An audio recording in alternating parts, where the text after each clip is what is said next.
Formerly sovereign countries would now pay their taxes directly to the banking cartel. Hundreds of new carbon taxes, controlling every facet of human activity, would only be the beginning. Now all the elite had to do was to sell the public on accepting the final phase of their takeover. And it's Obama's job to sucker the public into standing down so the bankers' agenda can move forward unhindered.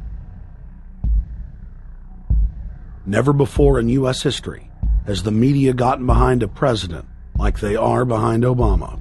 The press has pulled out all the stops, bestowing a crown of infallibility upon Obama as the savior of the people. The elite are betting everything they've got on Obama's charisma and hoping that he can sell the world on their program of tyranny.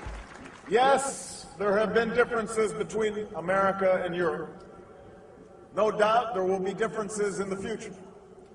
But the burdens of global citizenship continue to bind us together. A change of leadership in Washington will not lift this burden. In this new century, Americans and Europeans alike will be required to do more, not less. Partnership and cooperation among nations is not a choice. It is the only way.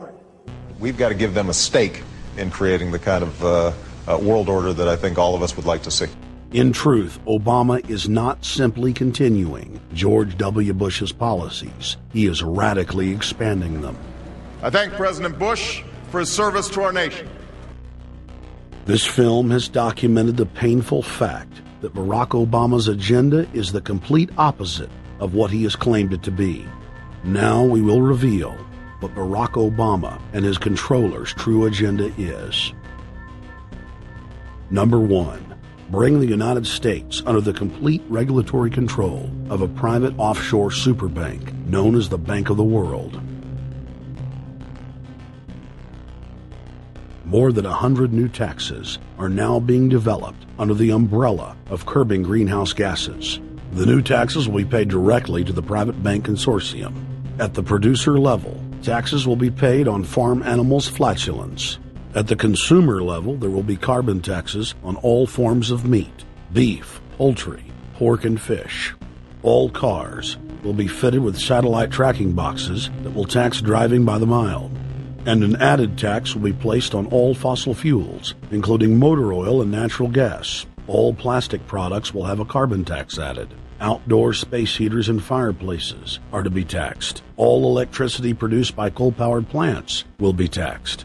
Under the cap-and-trade system, citizens will be forced to pay taxes on thousands of products to private cap-and-trade services owned by Al Gore and other elitists. There will be taxes on light bulbs, water, trash pickup, air travel, train travel, bus, ship, medicine, steel production, mining, clothing, laundry, asphalt are just a few of the new taxes to be levied. But to truly transform our economy, to protect our security and save our planet from the ravages of climate change, we need to ultimately make clean, renewable energy the profitable kind of energy. So I ask this Congress to send me legislation that places a market-based cap on carbon pollution and drives the production of more renewable energy in America. That's what we need. The notion of anthropogenic global warming is a fraud. In other words, the idea that the planet is getting warmer and that human activity is somehow responsible is a pseudo-scientific fraud. It's a big lie. It's a monstrosity. Remember the Nazis, they had race science, race hygiene. They said Aryan blood is different from any other kind of blood. This was, of course, idiocy, a fantastic piece of nonsense. Today, we got something similar.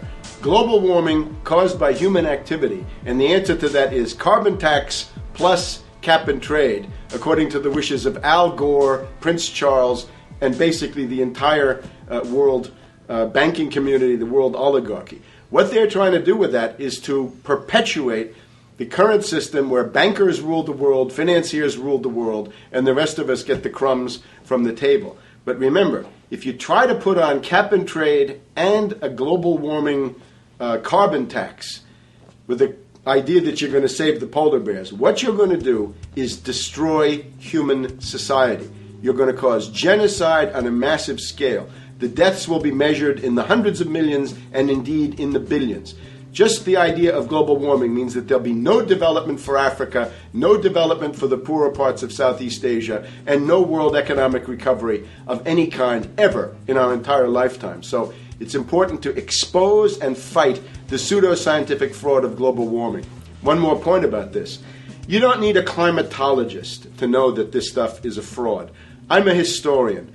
I can tell you, in the last 1,000 years, we had a period of very warm temperatures called the medieval warm period, where all kinds of grapes and semi-tropical stuff was growing very far into the northern hemisphere. That was about 1100, 1200. It happened to correspond with an all-time maximum of sunspots. Right now, we can say that we're going into another maximum period where there'll be some warming, but we're well within the limits of the medieval warm period. About 1600 to 1650, there was an ice age in northern Europe. The North Sea was filled with ice. The German and Dutch ports and the English ports were filled with ice.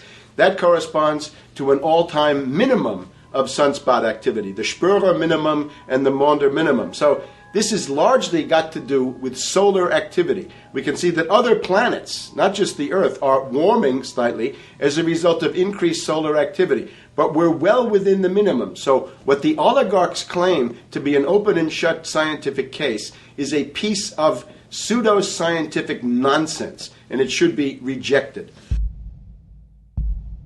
Number 2. The social engineers are fully aware that the Obama craze will wear off quickly, so they are racing to put in place the most oppressive police state control grid in human history. 20,000 battle-hardened regular Army troops are now being deployed to patrol the streets of the United States. FEMA is now building giant camps in every region of the country, and the Congress has introduced bills like the National Emergency Centers Act, H.R. 645, which merges local governments and the police under federal control. And as we all know that have watched these things, they're ready for the riots. With these detention centers that are being opened up around the country, with state police training for riot control in the event of economic calamity and food riots, they know what's going on and they're prepared for it. So people better also prepare for it themselves. Anyone that's not prepared for what's going to happen, they deserve what they get, because there's enough information out there pointing to the problems, and they should take all precautionary actions.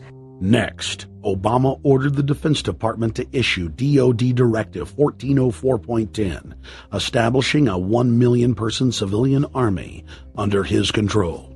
Simultaneously, Obama launched USAService.org, the new website